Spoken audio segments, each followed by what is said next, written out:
A lot of the average moviegoers who aren't people like me who have their nose so far up Marvel Studios' ass that Kevin Feige can't get a cup of coffee without me hearing about it. Hey geeks, welcome to my channel. I'm Trey Guillotine, and today I'm talking about Ant-Man and the Wasp. Remember, if you like this video, to give it a thumbs up, subscribe, and share it around so others can join in the conversation. Let's geek out.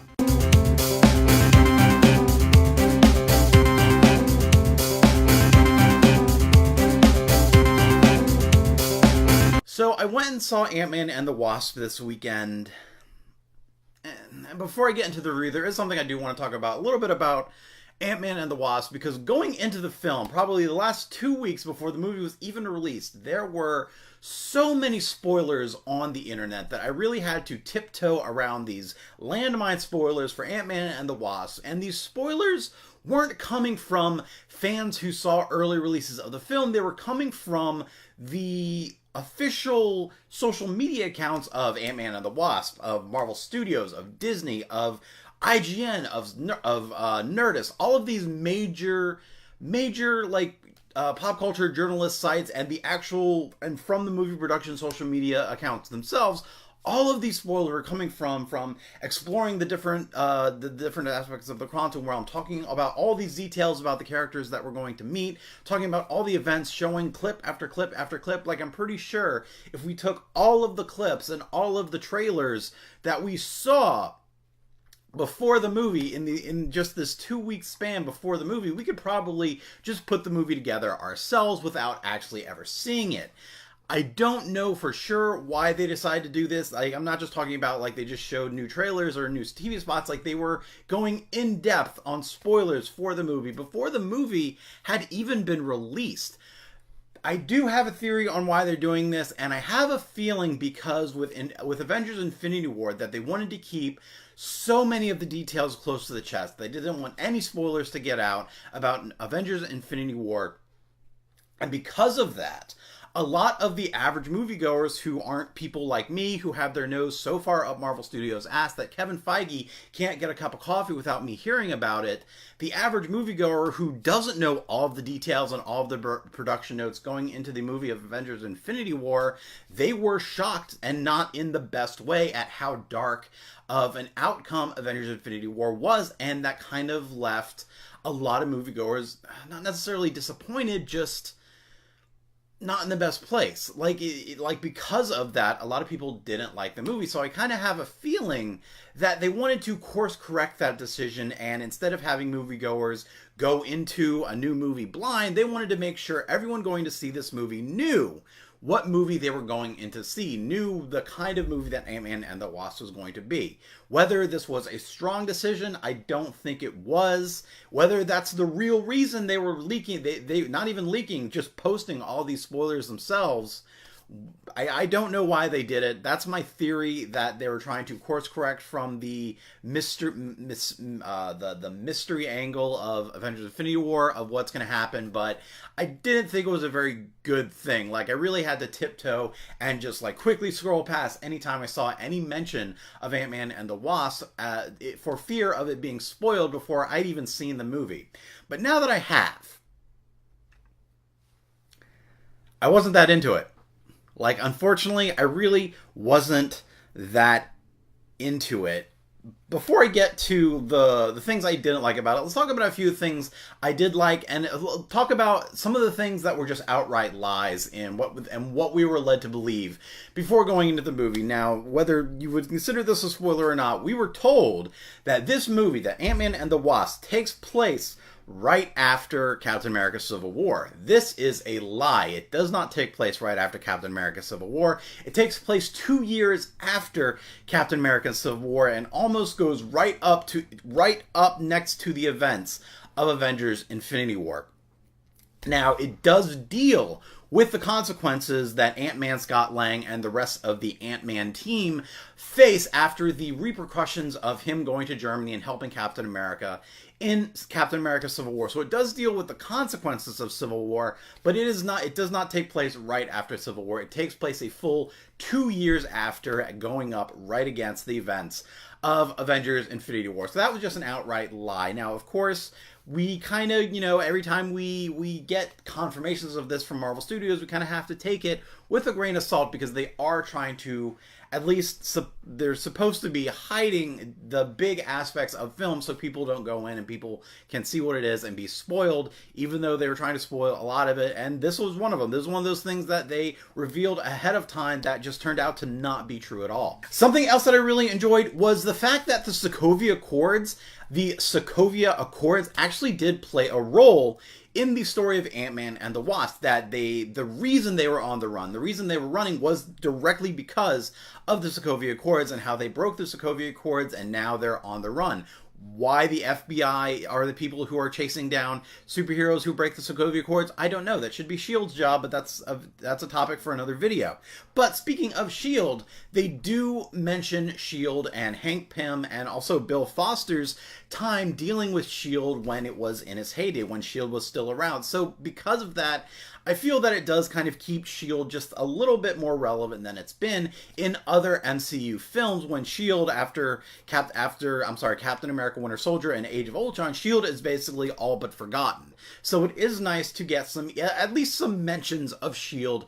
in an MCU movie. It does keep it relevant. And then as for the Wasp, honestly, I feel like this movie should have just been called The Wasp, because she was the real hero. Hope Van Dyne as the Wasp was honestly the real superhero in this movie. Scott Lang as Ant-Man was doing funny Scott Lang Ant-Man stuff, like in the peripheral of Hope Van Dyne being the Wasp and actually taking care of stuff, actually getting stuff done. So I'm not saying Ant-Man wasn't a hero in this one or that he didn't do anything. He did, but definitely Wasp was she kind of was the other title characters, Ant-Man and the Wasp. So they were definitely co-stars in this. But Hope Van Dyne, the Wasp, definitely steps up into the role and kicks all kinds of ass in this film.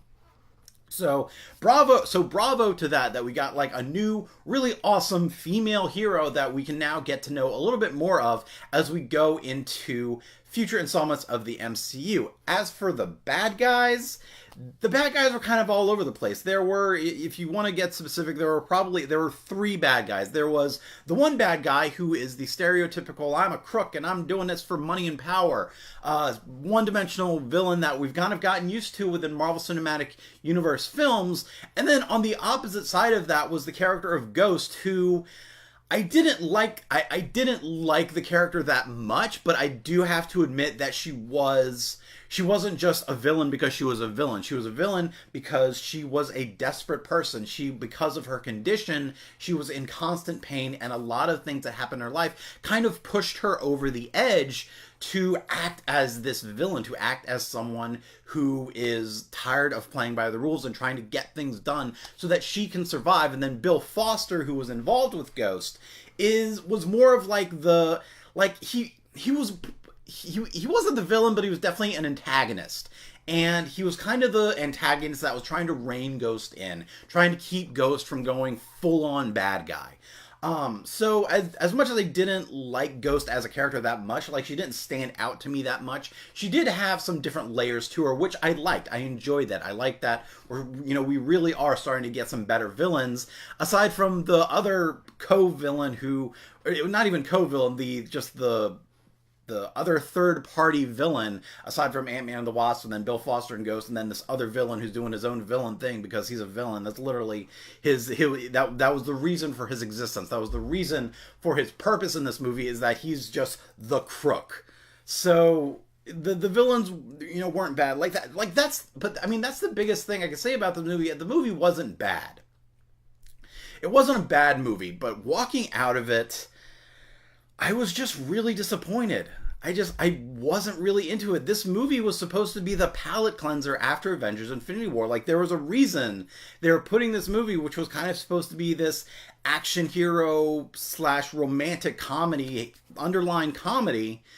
to kind of, get us out of the funk that Avengers Infinity War has left us in, because that movie was the darkest time for the Avengers in this story. So seeing something that was a little more lighthearted, and it definitely was a lot more lighthearted, especially comparing it to Avengers Infinity War, but ultimately just it didn't do a lot for me. And I have to admit, the first Ant-Man movie wasn't even close to one of my favorite MCU films. It really wasn't. It's definitely it's definitely towards the bottom of the list of the Marvel Cinematic Universe films that I really liked. But I still liked it. I still laughed. I still thought it was a fun movie. This one, I didn't.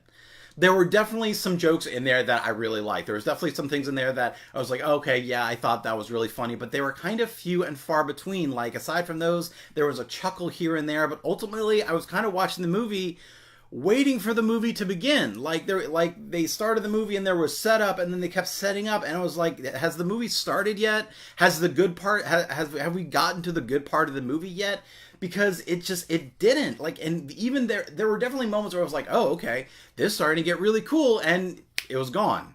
There just wasn't anything in this movie that really stuck with me. There wasn't anything that I really enjoyed watching about it. Which is just really strange to me, because I guess I'm the only person that feels like this, because I'm seeing claims on, the internet, and of course, let's take these claims with a grain of salt, that this is the best movie and is the #1 movie in the world, and this is the funniest Marvel Cinematic Universe, and I feel like both of those claims are just outright lies. It's definitely, as far as I'm concerned, not the best the #1 movie in the world right now.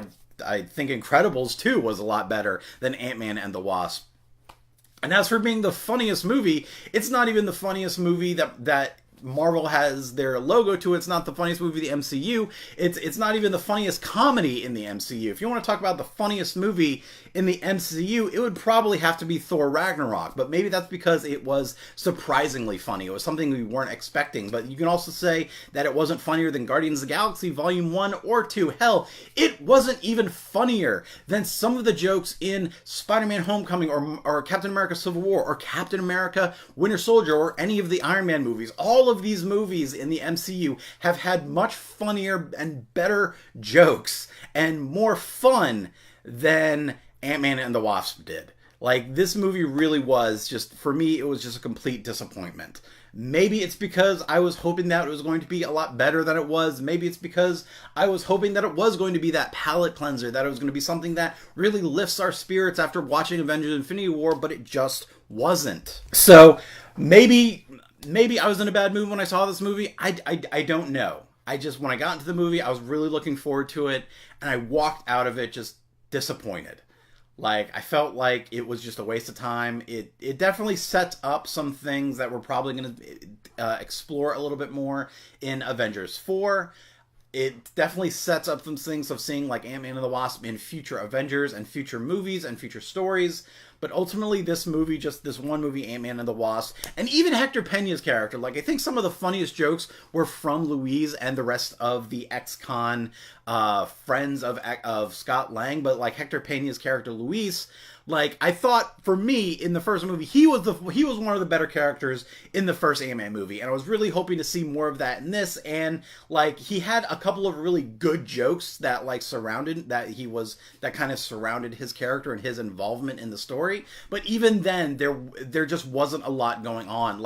Just walking out of this movie, I was really disappointed. What did you think of Ant-Man and the Wasp? Let me know in the comments, and follow me on all the internets. If you like this video, make sure to give it a thumbs up and share it around so others can join in the conversation. If you want to see my written reviews of Marvel TV shows, movies, and games, go to www.treyguillotine.com. And if you want your answer featured in an upcoming What You Gaming On video, make sure to leave a message in the comments, my email, or on any of my social media telling me the game that you've been playing, what you like about it, what you don't like about it, and your answer will be featured in an upcoming episode of What You Gaming On. And subscribe to my channel to geek out some more. Thanks for watching, and have fun.